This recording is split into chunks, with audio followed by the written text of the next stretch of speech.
Eso. Y esto es muy importante lo que acabo de decir. Muchas personas quieren a saber de Dios, aprender de Dios, pero no leen la Biblia, no estudian la Biblia y hay que hacerlo en esas tres facetas. Hay que leerla y estudiarla en lo personal. Hay que leerla y estudiarla con la familia, porque en el debate de la familia se aprende mucho, ¿verdad? Y hay que leerla y estudiarla con la iglesia. Entonces es maravilloso poder ser edificado en el Señor. Y alguien me decía, nosotros necesitamos la explicación de alguien que sepa más que yo. Le digo, bueno, para eso estamos, ¿verdad? Pero cuando yo dije eso y siempre que comparto esa experiencia y la gran bendición y el privilegio para mí de enseñar la palabra, me acuerdo de que hay un gran potencial en nosotros como iglesia. Cada uno de ustedes son maestros, son discipuladores, pueden dar una enseñanza a alguien que está tal vez necesitando lo que ya usted aprendió. Así que todos tenemos mucho que dar. Su vida tiene valor por lo que ha adquirido de Cristo. Y así que es maravilloso cuando aprendemos y enseñamos, aprendemos y enseñamos. Y alguien siempre, principio de andragogía y pedagogía, es como cuando enseñamos, también aprendemos. Y yo sé que Elia como maestra, profesora, sabe eso cuando imparte una lección nuevamente, wow, nuevas ideas, buenas, nuevos argumentos. Y eso es interesante cuando también lo hacemos con la palabra del Señor. Amén. Hoy quiero usar Primera de Pedro capítulo 1. Así que abra su Biblia, Nuevo Testamento al final, Primera de Pedro capítulo 1. Y vamos a estar viendo desde el 1 hasta el 12 o hasta donde nos dé el tiempo.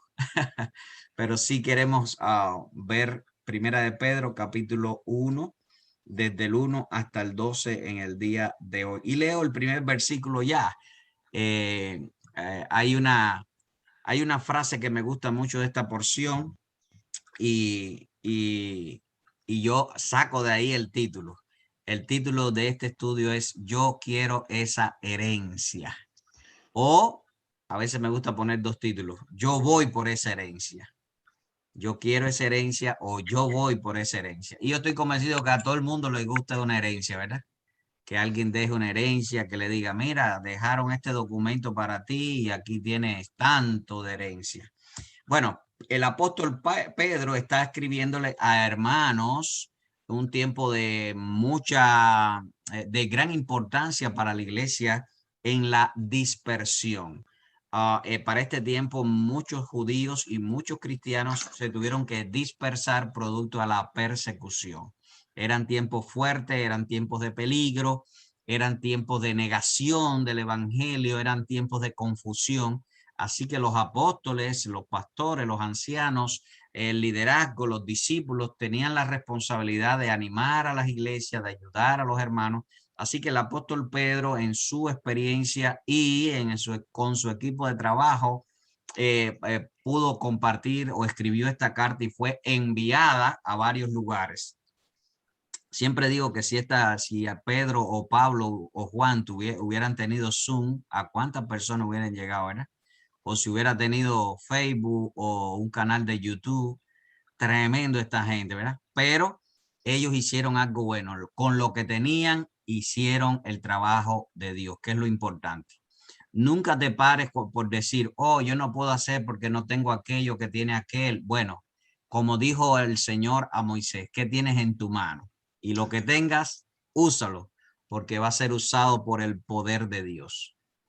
Va a ser usado por el poder de Dios. Y nunca te compares con otra persona porque el potencial que Dios ha puesto en tu vida es maravilloso. Por eso Pedro comienza hablándole a la iglesia de esta manera. Pedro, apóstol de Jesucristo, estoy leyendo verso 1, a los expatriados de la dispersión en Ponto, Galacia, Capadocia, Asia y Bitinia. Así que esta carta fue enviada a todas esas ciudades y entiéndase que no fue a templos específicamente. Las cartas se hicieron muchas copias como cartas circulares y se enviaron a las familias, a los grupos, a las personas que tal vez se reunían, ex judíos que se reunían en ex sinagogas o que se reunían en una catacumba o que se reunían en algún lugar, en cualquier lugar donde se reunían en casas y demás para compartir la palabra del Señor. Así que esta carta se envió a muchas personas y eso me trajo una imagen muy práctica para estos tiempos. Qué bueno que nosotros también podamos compartir a muchas personas, ¿verdad? Los mensajes, la texto de la palabra del Señor.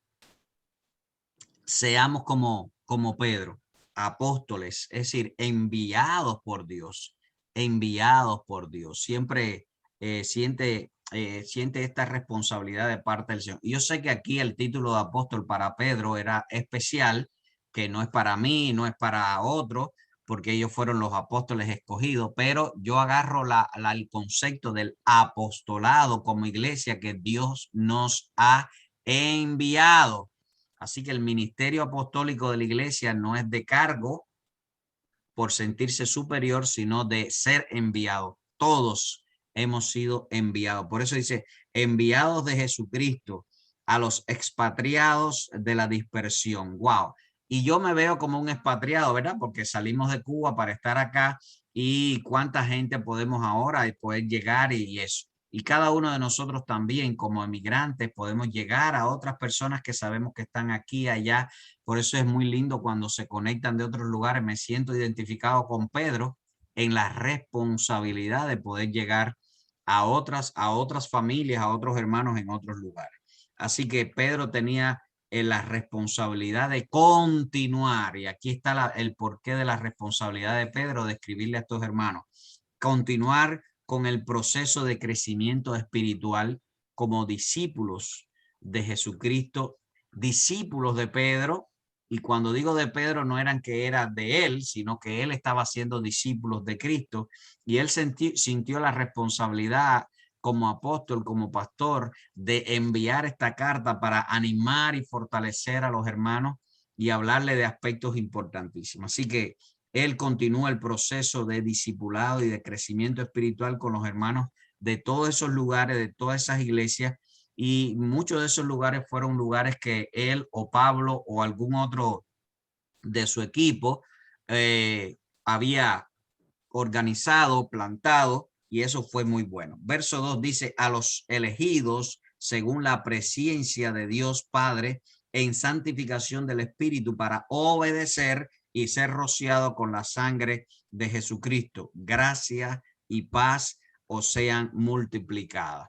Y la primera frase, que linda, el primer término dice elegidos. Y aunque teológicamente a veces eso lleva a dos esquinas a los estudiosos de elección en Cristo o elección por predestinación. Algunos creen que Dios eligió a un grupo de personas y otro grupo no los eligió. Y algunos creemos, que así es como yo creo, que somos elegidos en Cristo. Él nos eligió desde antes de la fundación del mundo en Cristo. Y lo creo por lo que sigue diciendo el versículo, elegidos según la presciencia de Dios. Es decir, Dios sí lo sabe, todo el que se va a salvar. Por eso algunos dicen, no, ya Dios seleccionó. No, Dios sabe quién se va a salvar, pero Él quiere que todos sean salvos. Y como nosotros no sabemos quién se va a salvar, debemos presentar el evangelio a toda persona. Pero esta carta está enviada a los elegidos del Señor, ¿verdad? A ti y a mí también en este tiempo, como iglesia alrededor del mundo, ¿verdad? En santificación. Así que esta carta está enviada también a todos los que hemos entendido que nuestra vida en Cristo es un proceso de apartarnos para Dios. ¿Por qué no hacemos pecado? ¿Por qué no practicamos el pecado? ¿Por qué no hacemos adulterio? ¿Por qué no somos mentirosos o practicamos la mentira? ¿Por qué no robamos? ¿Por qué no hacemos cosas que son prácticas del pecado? ¿Por qué estamos buscando de Dios? Porque estamos en un proceso de santificación. Nos hemos apartado para Dios. En santificación del Espíritu Santo, porque el Espíritu está en nuestras vidas para ayudarnos a crecer. Amén. Amén. ¿Para qué? ¿Para qué somos elegidos y para qué somos santificados? dice el verso 2, para obedecer. La vida de obediencia nos lleva al crecimiento y a recibir y a restaurar lo que ya hemos estudiado varios domingos, la imagen de Cristo en tu vida y en mi vida. Para obedecer, y hay algo interesantísimo que me gusta mucho, para ser rociado con la sangre de Jesucristo. Cuando usted y yo somos rociados, por supuesto, no hace falta echar sangre, no es la sangre, sino rociados espiritualmente por la sangre de Cristo, que es la que nos perdona. En el Antiguo Testamento, cuando una persona pedía perdón al Señor, era matado un animal y se agarraba la sangre de ese animal y se rociaba en el altar. Y había varias prácticas, se describen en el libro de Levíticos.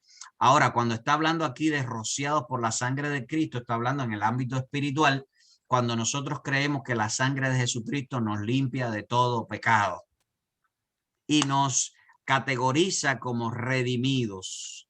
Por eso cuando usted declara con palabras la sangre de Jesucristo en tu vida, en tu familia, en tus hijos, hay una que valga la redundancia, una declaración a las tinieblas, una declaración a tu antiguo modo de vivir, una declaración al pasado diciendo Cristo me ha redimido por su sangre.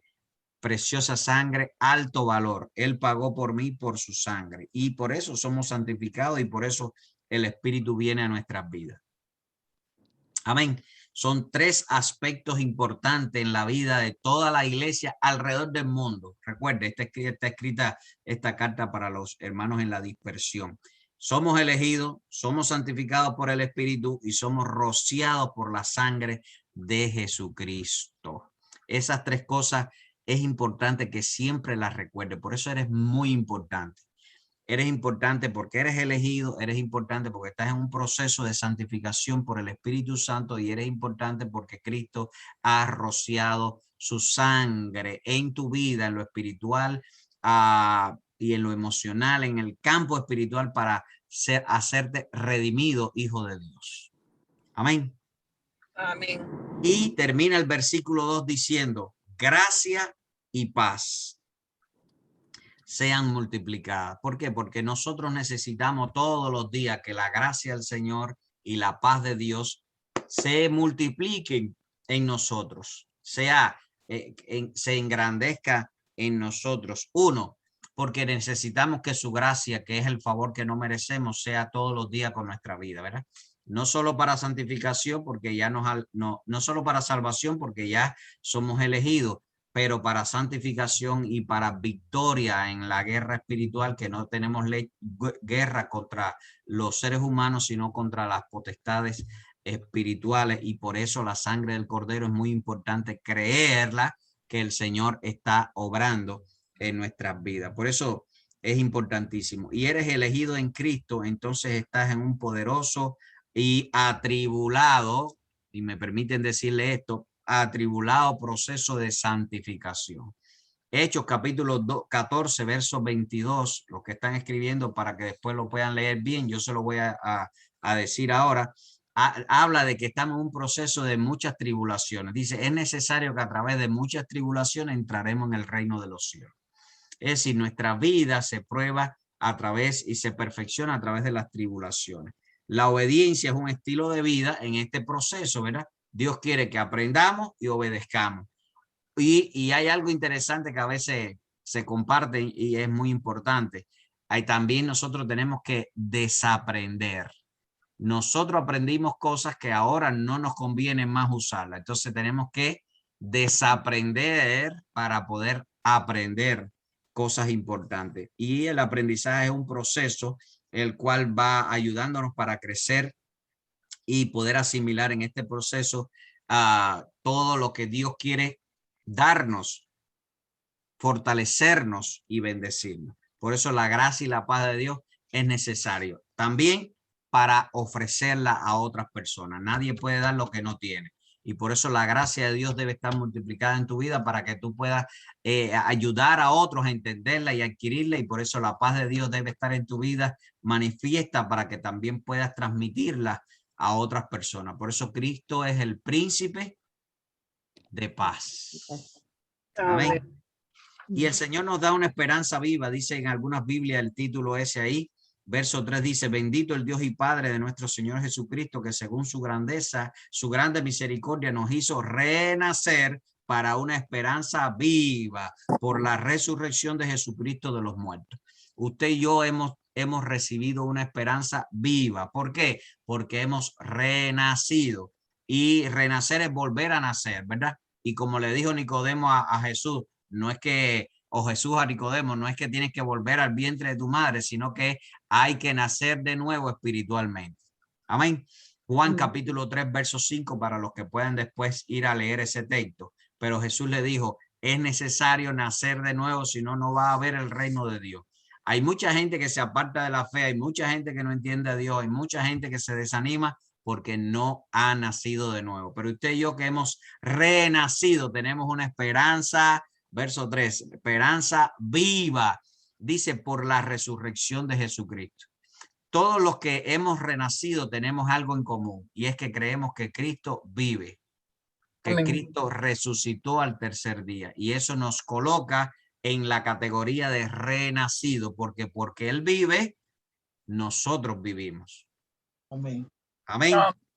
Amén. Aleluya. Creer en la resurrección de Cristo nos da una esperanza eterna, porque Cristo murió, estuvo 3 días en el sepulcro, pero al tercer día resucitó y después de 40 días subió a los cielos. A eso representa nuestra vida. Nosotros hemos muerto al pecado, ¿verdad? Y nos identificamos a través del bautismo. Después nosotros hemos resucitado a una vida nueva en Cristo Jesús. Y también el bautismo lo representa cuando salimos del agua.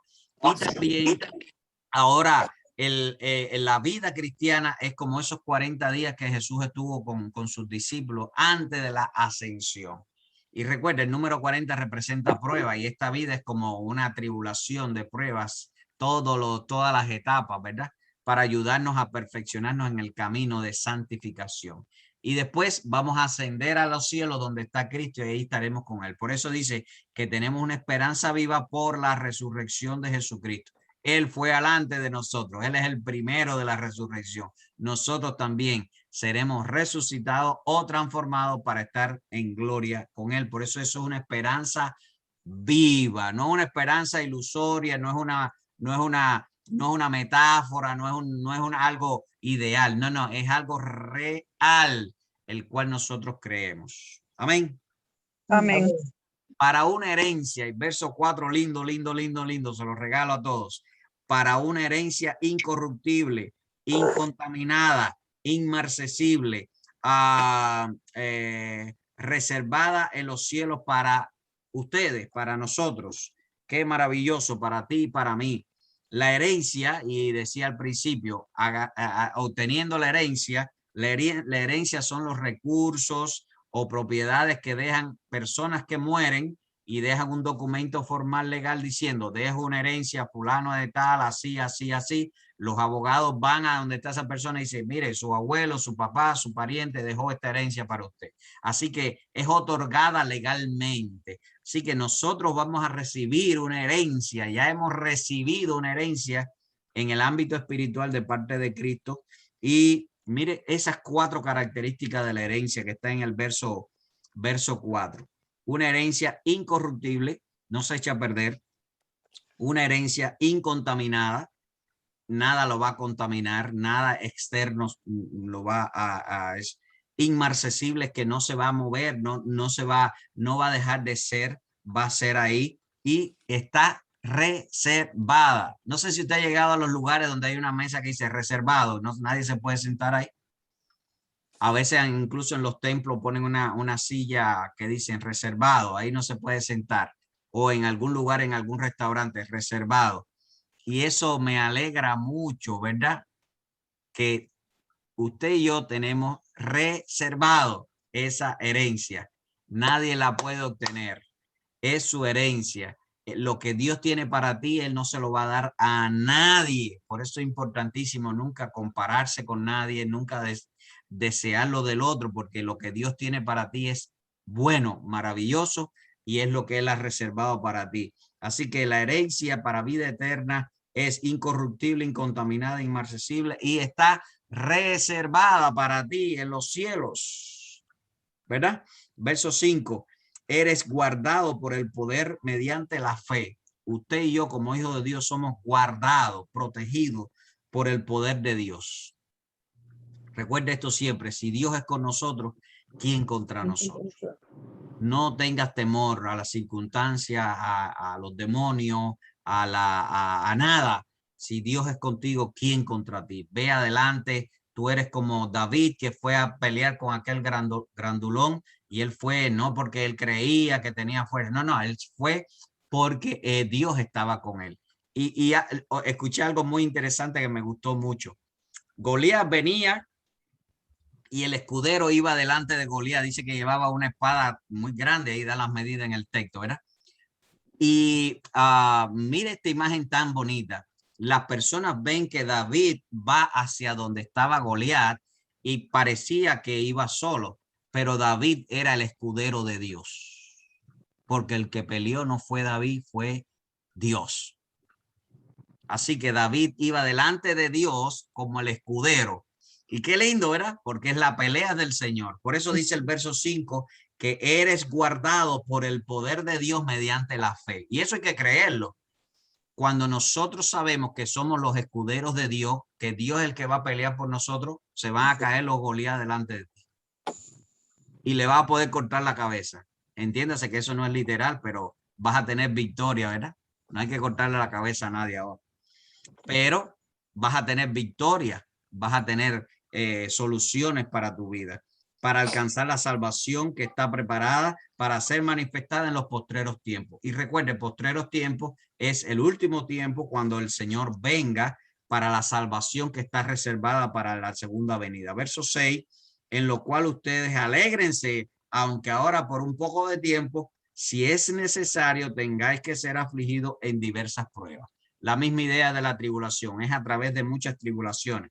Pero dice Romanos capítulo 5, versos 3 y 5, que no solo esto, sino que también nos gloriamos en las tribulaciones. Pablo, que sabía de la victoria de Cristo y daba aliento a la iglesia, él estaba consciente que toda persona que está en Cristo va a sufrir tribulaciones.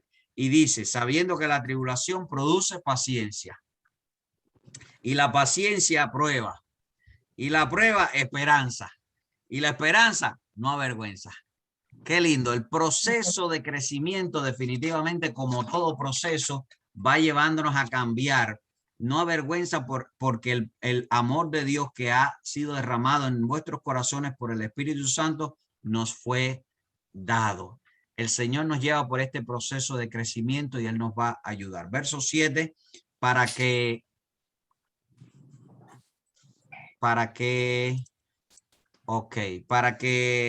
sometida a prueba vuestra fe, mucho más preciosa que el oro, el cual aún perecedero se prueba con fuego, sea hallada, y esa es la fe tuya y mía, en alabanza, en gloria, en honra, cuando sea manifestado Jesucristo. ¿Qué enseña el verso 7? Todos nosotros hoy, sea que estemos en tribulación o que haya terminado la prueba o estemos comenzando, sea el proceso bueno o malo, en alta o en baja o en media, nosotros tenemos que estar convencidos que Dios está con nosotros en las buenas y en las malas. Amén. Amén. Amén. Como dijo Job, vamos a recibir de Dios lo bueno y lo malo no. Es decir, Dios va a estar mostrando su poder en toda situación. Y así como los metales son fortalecidos cuando son fraguados en alta temperatura, los diamantes también, para lograr su valor máximo, también se someten a altas presiones. Las frutas, para que den jugo, tienen que ser ¿qué? Exprimida. Y la madera, para que brille, tiene que ser pulida, ¿verdad? Lija primero y después pulidas. Y es tremendo, ¿verdad? Y todo proceso es así. Y el resultado final lo veremos no lo veremos en este mundo. Quiero decirles, vamos a estar en el proceso, pero el resultado final, de acabado final, será en la eternidad, cuando Cristo venga, como dice el verso 7, y gloria y honra cuando sea manifestado Jesucristo. Amén. Verso 8 dice, a quien amáis sin haber visto, y a quien creyendo, aunque ahora no lo veis, les ha dado alegría con gozo inefable y glorioso. Todo este proceso y todas estas palabras de fe y toda esta enseñanza que Pedro está enviando a los hermanos, que también llega hasta nuestros días, es para eso, animarnos, fortalecernos y darnos gozo y alegría en nuestra vida cristiana, ¿verdad? Y eso es bueno porque nuestra fe, cuando no vemos, se fortalece.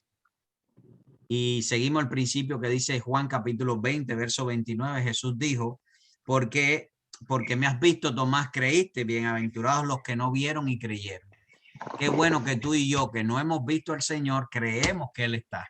Creemos que Él es Redentor, creemos que Él resucitó, creemos que Él está trabajando en nosotros a través del Espíritu Santo y creemos que Él volverá por nosotros y que tenemos una herencia en los cielos de vida eterna. Amén. Verso 10 nos habla de los profetas del Antiguo Testamento, de todas aquellas personas que creyeron en el Mesías prometido. Y por eso ellos dicen que los profetas que profetizaron de la gracia destinada para nosotros, para ustedes, inquirieron diligentemente e indagaron acerca de esta salvación.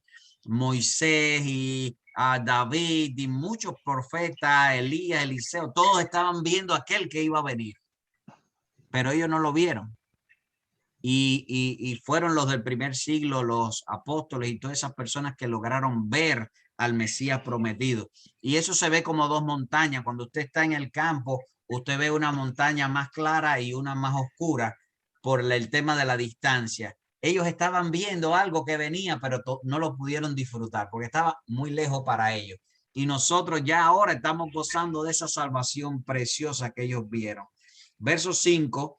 Escudriñando a qué persona y qué tiempo indicaba el Espíritu de Cristo que estaba en ellos, el cual anunciaba de antemano los sufrimientos de Cristo y las glorias que vendrían tras ellos.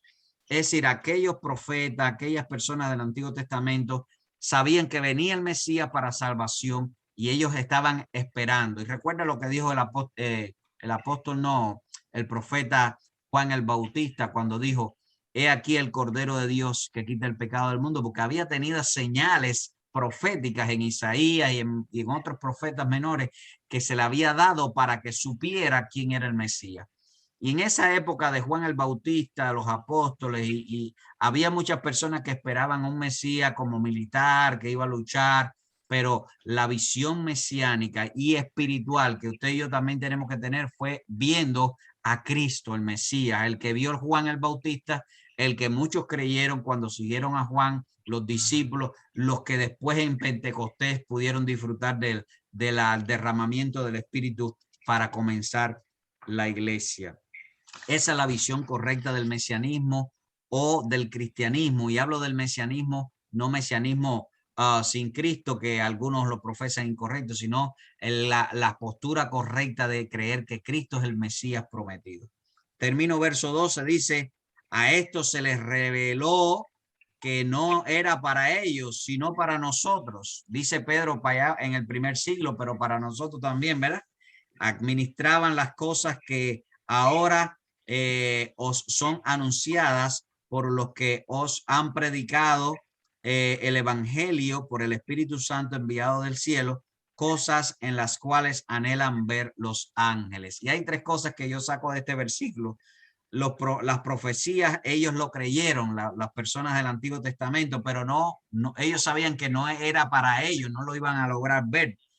Pero tanto la iglesia en el primer siglo como nosotros nos gozamos del evangelio, del poder del evangelio, de las noticias de salvación que tanto Cristo, los apóstoles, la Biblia, la palabra de Dios y hoy el Espíritu Santo nos usa como iglesia para anunciarlo. Gozamos de ese privilegio, ¿verdad? Proclamamos el evangelio con seguridad y eso es importante para todos nosotros. Y escribo algo aquí, yo pienso que nadie se ponga bravo, pero nosotros le damos envidia a los ángeles. Porque los ángeles anhelan hacer lo que nosotros hacemos. Y dice los ángeles al Señor: oye, se lo diste a los hombres pecadores, nosotros queremos anunciar el evangelio. Y dice el Señor: no, eso es para ellos, que para ellos los salvé. Ustedes están salvos aquí ya.